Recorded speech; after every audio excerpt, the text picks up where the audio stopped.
Well, I don't have any hope, but I don't have any not hope. I have no power over the future. Nobody does.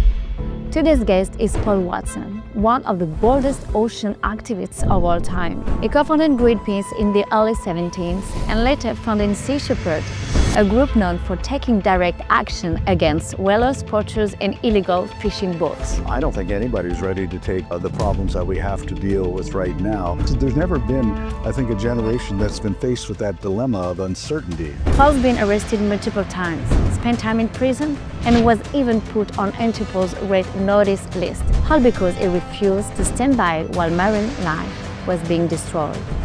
The diminishment of species, the destruction of habitat is such a rate that it's happening right now. I don't think that any generation before has had to deal with that kind of escalating destruction. His work was featured in the hit series Whale Wars, and over the years, he's built a global network that fights for the ocean every single day. For those who don't know you yet, who is really Paul? How would you introduce yourself beyond what people might see online? Well, I'm a marine conservationist, a writer, and a poet. Where did your connection to the ocean begin in your childhood? Well, I was raised in a fishing village in the east coast of Canada on the Passamaquoddy Bay, which is off the Bay of Fundy. And so every day, I was in close contact with everything from lobsters to dolphins to whales to seagulls and all that. And but my first activism was because I spent the summer swimming with a family of beavers in the forest part of that area, and I had a wonderful time, as a 10-year-old swimming with these beavers. And then the next summer when I went back, they were gone, and I asked why, and found out that trappers had killed them all during the winter. And that made me angry. So that next winter I would walk the trap lines and free the animals from the traps and destroy the traps. So I guess I've been doing the same thing ever since. So everything started at your age when you were 10? Yes. Because of this kind of disappeared creature? Yes. Wow. And then a beautiful, strong connection with a whale, in the 17th. Yeah, well, what happened after that? I ran away to sea. I was in the Norwegian, Swedish Merchant Marine. I was in the Canadian Coast Guard. And in 1969, we organized a thing called the Don't Make a Wave Committee to oppose nuclear testing up at Amchitka Island in Alaska. And at one of the early meetings, somebody left a meeting and said peace, and Bill Darnell, one of our original people, said make it a Greenpeace, and Bob Hunter said great name for the boat. So the boat was called the Greenpeace, and in 1972 we changed that name to the Greenpeace Foundation. And the first whale campaign was in 1975. And at that campaign, we had come up with this idea to protect the whales by putting ourselves between the harpoon and the whales, a very non-violent way to do it. But we thought that they wouldn't shoot the harpoon at us, but they did. They flew right over top of us and hit one of the whales in a pod. And then suddenly the largest whale in that pod rose up, hit the water with his tail and dove and swam right underneath of us to throw himself up at the bow of the Soviet vessel. And they were ready for him with a second harpoon and hit the whale point blank. And he fell back in the water, rolling about in agony on the surface, blood everywhere. And as he rolled about, I caught his eye, and he saw me and he dove again, and this time he came straight towards us at an angle to come down straight on top of us as he came up out of the water. And as I looked up into his eye, which is very close, so close I could see my reflection in the eye of the whale, I saw something that was very life-changing, and that was understanding that the whale understood what we were trying to do, because I could see the effort he made to pull himself back, and his body began to slide back into the sea. I saw his eye disappear below the surface, and he died. He could have killed us, chose not to do so. So I'm personally indebted to that whale for the fact that I didn't die that day.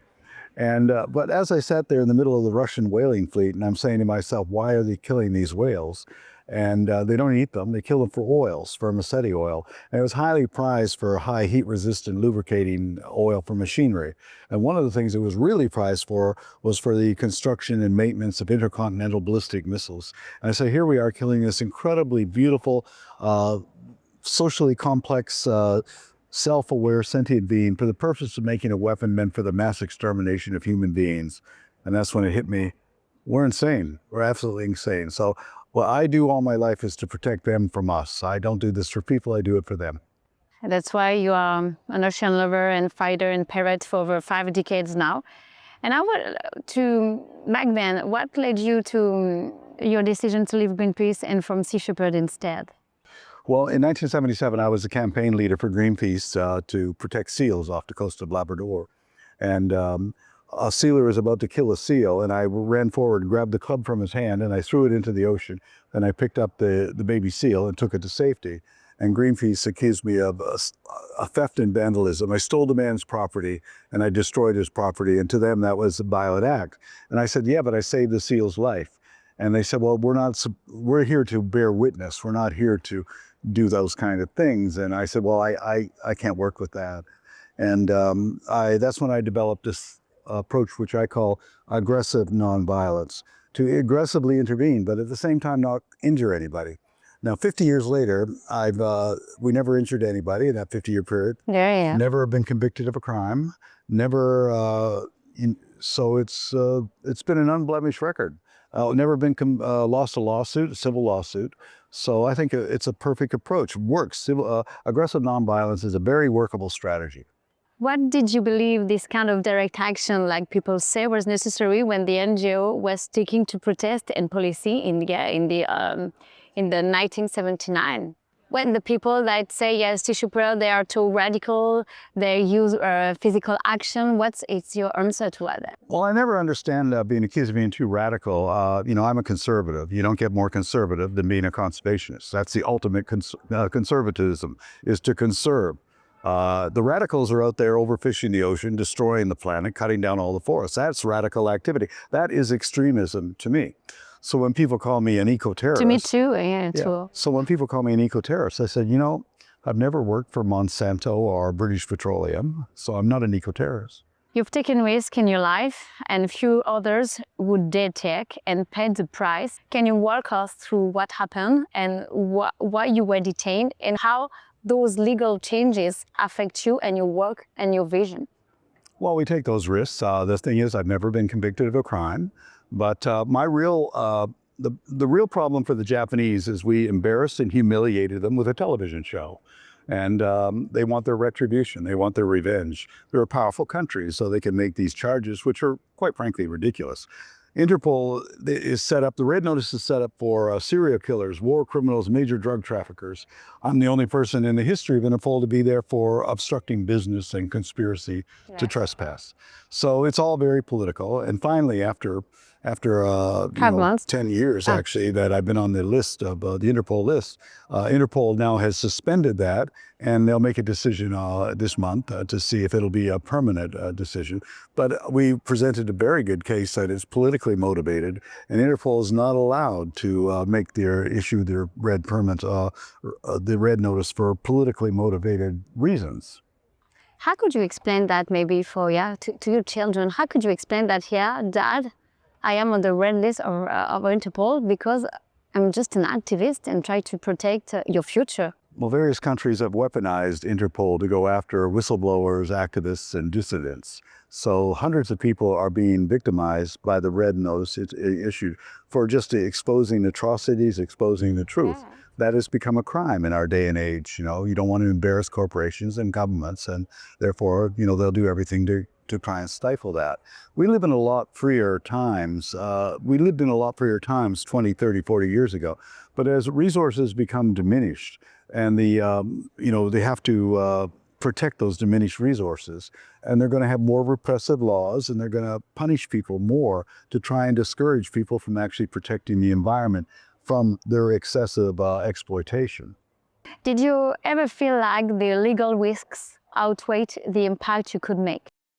I think that in every determination, we have to look at it from a strategic point of view. Is this worth taking the risks for? And I have always maintained that we operate within the boundaries of the law and within the boundaries of practicality, that we're not here to, just recklessly go out there and risk people's lives.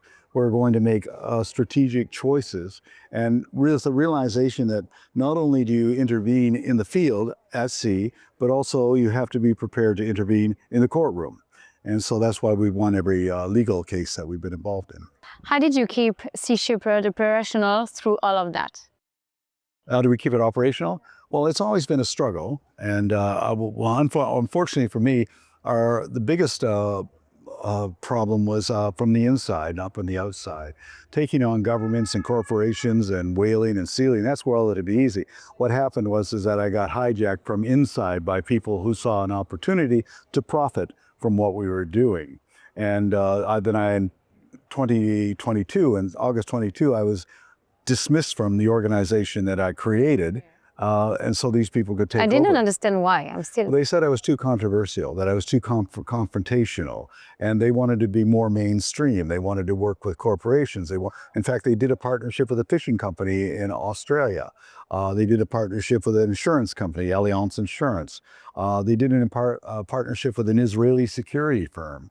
All these things I was opposed to, and they were angry with me for actually opposing this kind of thing. I said, we have always been opposed to fishing. There is no such thing as sustainable fishing. We cannot justify being in partnership with one of the biggest fishing companies in Australia. And that fishing company is 50% owned by a Japanese fishing company, the same Japanese fishing company that used to own the pirate whaler Sierra that I went to after in 1979. Well, what they did was they covertly, behind my back, registered the trademarks and the copyright for the logos I designed and the name that I created. And then they just informed me, you don't own it anymore, we own it, and this is what we're going to do. But fortunately, Sea Shepherd France, Sea Shepherd Brazil, and Sea Shepherd UK said, no, we're going to stay with the original objectives, and this is what we're going to do. So I set Sea Shepherd up as a movement, not an organization. And that movement still survives in France, Brazil, and the UK. And hopefully we'll be able to regain it in other countries. But at this time, so in 2022, were you so disappointed from a crew to decide this and to put you away? Well, I'm certainly, it was a betrayal by people I had known, some of them for 20 years. And what did you feel at this time? Well, I understand human psychology, human nature. People are tempted by, and this was, they had nice jobs. And because of Whale Wars being a successful television show, it brought in a lot of money. And that gave them nice jobs and job security and everything. That became more important than our objectives. I was offered about $300,000 every year to do nothing. Don't talk to reporters, don't write anything, just sit back and enjoy the money and be the figurehead for Sea Shepherd. Way. And I said, no, I'm not going to do that. No way. I'm not going to do that. I never set Sea Shepherd up to make money. It's not a job to me. It's a movement, and it's a movement to save our ocean. Looking back, just want to know what kept you going on when things got too hard like this. What made you say, I won't give up, not for this planet, not for the ocean, not for my fight? Well, I have very stoic nature, so I just sort of accept things as they come along. I've always said over the years, it's always something, and if it ain't something, it's something else, but it's always something you have to deal with. And so I don't get disappointed, I don't get depressed, I don't get upset. You just carry on doing what you have to do. You'll win some, you lose some, but that's what you have to focus on, the ultimate objective, which is protecting life and diversity in the ocean. So let's go back to the Whale Wars series, made your work visible to millions. It was released from 2008 to 2015. And for those who haven't watched it, how would you describe it to them? And to me too. I went to all of the networks in the United States and said the biggest show on Discovery is a bunch of men going to a very cold and remote place to catch crabs. Called Dangerous Catch. So I said, I can give you men and women from around the world going to a more remote, colder place to save whales. It has to be more compelling than catching crabs. And so Discovery and Animal Planet... Crabs to whale, yeah. Yeah, the Discovery and Animal Planet decided, okay, well, let's go for that.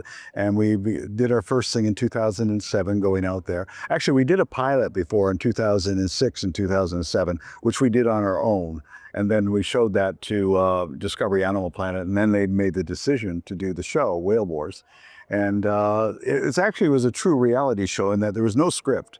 They could not tell us what to do. Did you enjoy to do it? Yeah, and they couldn't tell us what to do, and we couldn't tell them how to edit it. I said, you guys are the TV guys. You edit it the way you want, but you're not going to control what we do. And it worked out, I think, quite well that way. There's no script, and they never knew what we were doing or what we were going to do. And sometimes, well, this is too risky. I said, yeah, but it might be risky, but you signed on for it. I told you that it was risky. And I said that, the most dramatic moments on the program are those risky times. Was it at this time that you received the ball? That was let me see, that was 2007. Yeah, it was the first year, actually. Yeah, first could year. you explain that experience? Well, we were in a competition with the factory ship of the Japanese fleet, and they had a Japanese Coast Guard on board, which, by the way, was illegal. They're not supposed to put military people in the Southern Ocean. And we were throwing stink bombs on their deck to discourage what they do. And they were retaliating with flashbang grenades, which were exploding around us. And then at one point, and this is all on film, I was suddenly hit here, and I thought it was part of the flashbang grenade, but I had a bulletproof vest on. And then I went in and I opened it up, and there was I had a badge on, actually, and it went through the badge and hit that. And so, yeah, it was a bullet. And I went to the Australian Federal Police later and asked them to do a forensic analysis of the bullet, and they refused to do it because they said we don't have any jurisdiction in that. So first of all, the Japanese said warning shots were fired, and then when they found out I had been hit, they said, "Oh no, we didn't fire anything. We fired what they called warning balls, whatever that is." And they also they sent a message back that they did fire shots, and then they revised that and said, no shots were fired. But the problem was Australia, the US, Canada, all these, they weren't going to question the Japanese whalers. The Japanese whalers could do whatever they wanted. So in 2010... What are they afraid about Japanese? Well, Japan's got a powerful economy. So in 2010, they deliberately rammed and destroyed one of the vessels that was working with us, cut it right in half, 6 crews thrown into the water, the cameraman with broken ribs, all their camera equipment destroyed. There were no legal consequences at all. There were no charges, no investigation, Nothing. No. So they could do whatever they want. So the way it was that every time we came back into port in Australia, the Australian Federal Police would come on board and look through our computers and question us and everything at the behest of the Japanese authorities. But when we made a complaint, they would do nothing.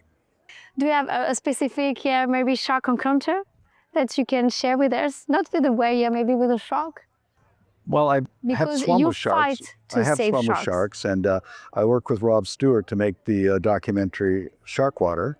But actually, my most incredible experience was in 1975 in the Straits of Bella Bella in British Columbia. And we jumped into the water in front of an oncoming pod of orcas that were coming towards us.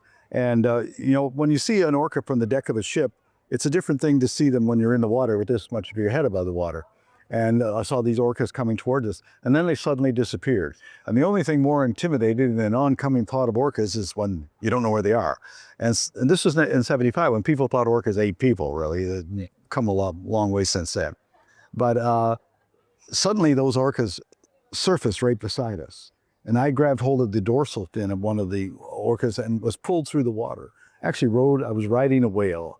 And after that, I said to myself, you don't go up to a lion in the Serengeti and pet it on the head. No. But the most powerful predator on the planet just let me ride along with him. And historically, there's no human being has ever been killed by an orca in the wild. In captivity, yes, but not in the wild. It's never happened. And so I don't think orcas, I don't think they like us. Why would they? But I think they're intelligent enough to know what we are and that we're extremely dangerous. So they sort of chose to live in peaceful coexistence with us. Do you trust more maybe the animals, the underwater marine creature, or humankind? Well, I've always felt safer swimming with sharks or walking through the forests or the jungles than in any city on the planet. I mean, people you have to be wary of, but I've never met an aggressive shark.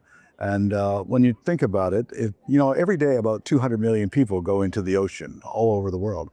Only 10 fatal attacks each year with sharks, for about example. 5 on average, and it's more dangerous to play golf than it is to go into the ocean, because every year more people die from bee stings and lightning strikes on golf courses and are killed by sharks. The sharks are one of the least dangerous animals to deal with in nature. 1,200 people a year get killed by dogs, over 1,000 killed by horses. And by cows. Yeah, well, in fact, the average of 9 people die every year from Coca-Cola machines falling on them. No. Yeah, so a Coke machine is more dangerous than a shark. And the most dangerous animal is mosquito. The most dangerous animal is a human being. In your words, Captain, and you said to me for the first time, it was a radical claim, if the ocean dies, we die. Why would you want a younger generation to really understand about that? Or maybe young leaders or leaders? I think we need to understand what the ocean is. Most people look on it as the sea right here, but it's bigger than that. This is the planet ocean. It is a water planet, and that water Blue isn't planet. more, but it's a continuous movement of water. And sometimes it's in the sea, and sometimes in the clouds, and sometimes underground, and sometimes locked in ice, and sometimes it's in the cell of every plant and animal on the planet. So the answer to the question, what is the ocean, is we are the ocean. The ocean moves through us every day. The water in your body right now is recently in the ice, recently in the sea, or in the body of a jaguar or a butterfly. I mean, it's constantly moving through this. It connects everything on this planet. It connects all life on this planet. Captain, you faced powerful governments and corporations. Do you still believe that international politics can be a force for real ocean protection? Well, I haven't seen it. I almost For over 5 decades, yeah. No, I attended the UN conference on the environment in Stockholm in '72, the Rio conference in Rio de Janeiro in '92, COP21 in 2015, and all of the promises, none of them have materialized. They like to have these conferences to get together and good photo opportunities, but nothing ever comes of them. Now, we can be hopeful. I'm hoping that this particular conference will be able to see the ratification of the High Seas Treaty. We need 60 countries, only 60 countries, and so far only 28 have ratified it. Fortunately, France and Chile and Portugal are the larger countries that have. But most of the major superpowers, like the United States, Great Britain, or even Brazil. I mean, to the credit of Brazil, President Lula wants to sign it, but the Congress is opposing it and that. But if we can't get 60 countries to agree to protect the high seas, then we're in a pretty poor state, really. So if we can do that, this will mean it'll be a major achievement for this particular conference. If we can have a strong position on seabed mining, on deep sea mining, that would also be a major achievement. So we'll see what happens. Can we seriously address plastic pollution in the ocean? If something comes out of any of those, then we'll see an achievement. But, I don't want it to come to, like, for instance, in November, we have a climate change conference in Brazil. We're going to show up there again and find out that nothing happened from the last one and the one before that and the one before that. And it's almost like we're incapable of solving the problem. And I think I know why that happens. Why? Because our entire point of view is an anthropocentric point of view. It's from our point of view. We, as a species, look upon ourselves as the only important thing on the planet. It was all created for us. It's all meant for us. We're the dominant life form. We can do whatever we want. And that's where we have a problem. Fortunately, in Brazil, we'll be dealing with the indigenous people of the Amazon who have a biocentric point of view, which is we're part of everything. And we have to live in harmony with all other species. We do not live on this planet without whales and fish and trees and worms and bees. And because they're more important than us. And the reason they're more important than us is they can live here without us. Well, we can't live here without them. We need them. The strength of an ecosystem is in diversity. The strength of a movement is in diversity. And some people approach that through education, others through litigation, others through legislation, others through activism. People like Jacques Cousteau and David Attenborough and Jane Goodall in there have incredible educational talents to reach people, to make people more aware. And that's all part of that diversity of the movement. It's our job as activists to go out there and try and to intercept and to try and actually shut down these things. And that's what we do. But I think that everything works hand in hand. Education works hand in hand with activism. And with hopefully that create a combination of education and activism puts pressure on legislation to get politicians to actually make decisions. Politicians will always make decisions that the majority of people support it. Captain, you're also a father of 3, 1 girl and 2 boys. What do you hope to pass down to your children from everything you've lived through as an activist and as a father? My view of children is I don't teach them or tell them anything. I believe that you have to encourage a child's imagination, a child's intuition. They should be what they wish to be. My daughter's an adult, and she participated in campaigns with me. She's involved in the field with me. But she decided that what she wanted to do was be a video game developer, which she's one of the best in the world on that. She was a producer for Halo, for example, on that. And again, with my two boys, it's only 3 and 8. And my 8-year-old is a chess champion. That's what he wants to do. So I'm not here to actually say you got to do this or you got to do that. They will be whatever they be. I believe children develop their natural intuitive abilities, and we're here to encourage them, not to lead them on. Do you believe, Captain, that this new generation, the one coming now, is ready to take the baton? I don't think anybody's ready to take the problems that we have to deal with right now. We have a generation of young people who have no idea what it's going to be like in 2050, 2060, 2070. There's never been, I think, a generation that's been faced with that dilemma of uncertainty, because of the rapidly changing thing with climate change, or the diminishment of species, the destruction of habitat at such a rate that is happening right now.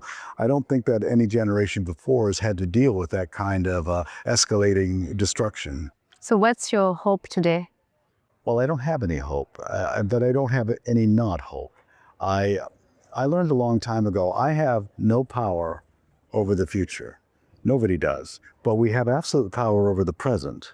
So if we focus all of our attention to doing what we can in the present, that will define what the future will be. But if I start focusing on the possibilities in the future, then you're going to get depressed, then you're going to get pessimistic. But you don't get depressed or pessimistic if all of your attention, all of your focus is on doing something in the present, actually trying to achieve something in the present. What's the most important lesson you've learned in 50 years of environmental defense? I think the most important lesson that I've learned is you can't trust people, really. Don't give up and not trust people. But I've learned to be more and more cautious on dealing with people over the years. So that's a valuable lesson. But I've also learned that the strategy that I developed 50 years ago, aggressive nonviolence, is a workable, viable strategy and does achieve results. And it achieves results in the best possible way, not injuring anybody and not doing anything that ends up in prison or whatever.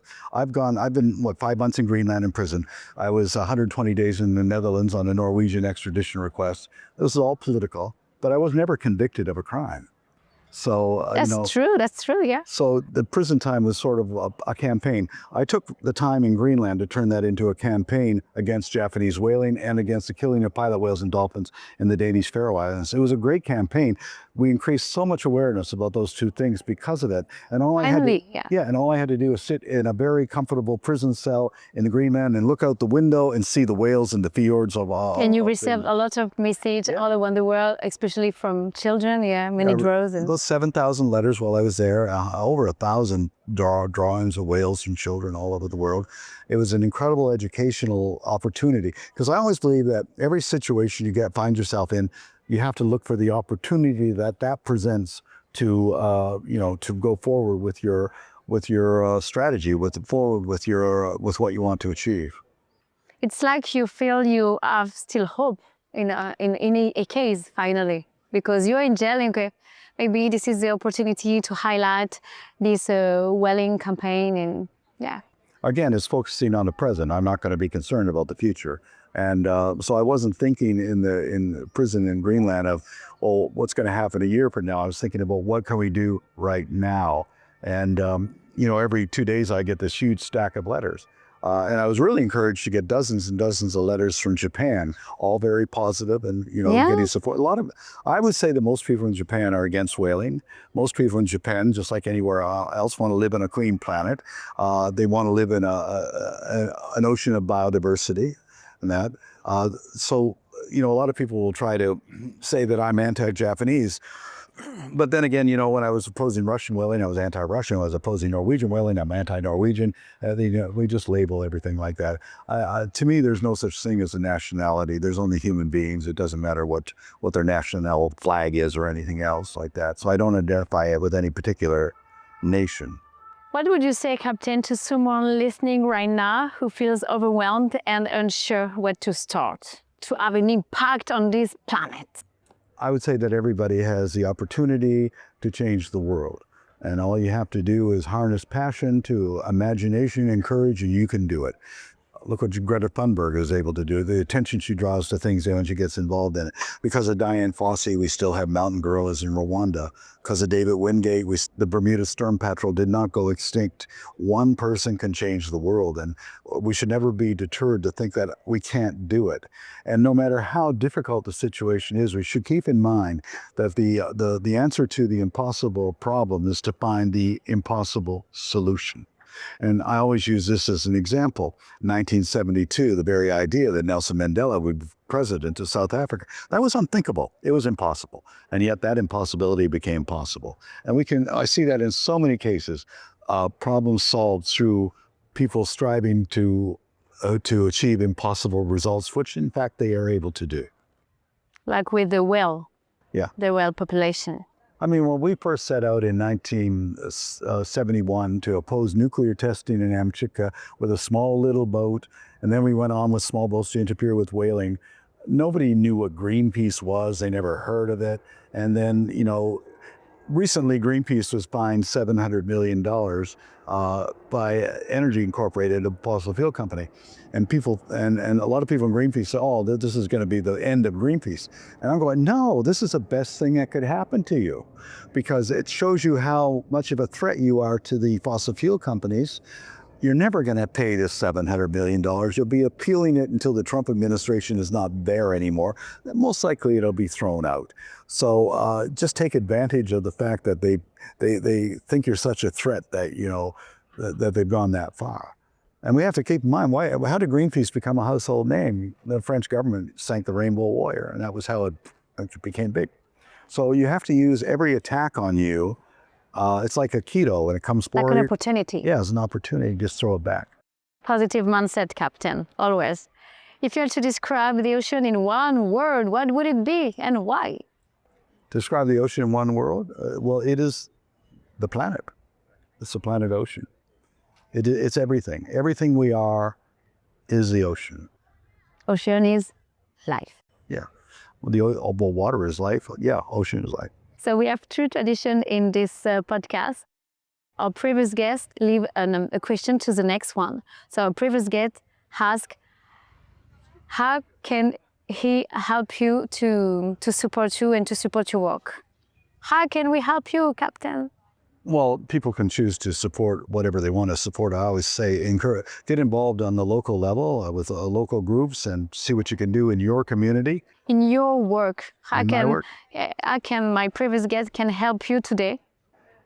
Support our campaigns, I guess, and follow what we do on social media or in the media, and we're as strong as the support that we receive. We have two different. You're involved in Captain Paul Watson Foundation and also in Sea Shepherd UK, Brazil and France. Yes, I'm a director for Sea Shepherd France, Brazil, and the UK. And the reason for that is that we were not allowed to use the Sea Shepherd name and logo that are created outside of those countries. France and Brazil and the UK rebelled against that. And in fact, the Sea Shepherd Global, the people who took it over, are suing France, saying you have no right to use the name that Lamy actually created here way back in 2005, even before they existed. But it's that kind of bullying attitude that, so she just said, no, we're going to do it. And I'm saying, yes, I support you're going to do that. So in France and Brazil and the UK, I am Sea Shepherd. Outside, then we are the Captain Paul Watson Foundation. And actually, it was a funny thing about it, because I thought, well, I'll call it the Captain Paul Watson Foundation because they can't take my name away from me. They actually tried to sue me to say that I had no right to use my name, because they said it causes confusion amongst their supporters because I'm too closely identified with Sea Shepherd. Whoa. And of course, I didn't go anywhere. But now it's your turn. What's your question? Would you leave for the next guest? Where do you consider yourself to be in your relationship to all other species on this planet? Good question. And then could you leave a note in our golden boat, Captain? This is maybe a message for the ocean. Right here? Yeah. Okay.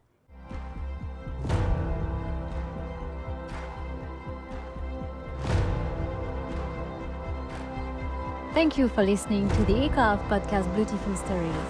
Stay tuned for the next one. See you underwater.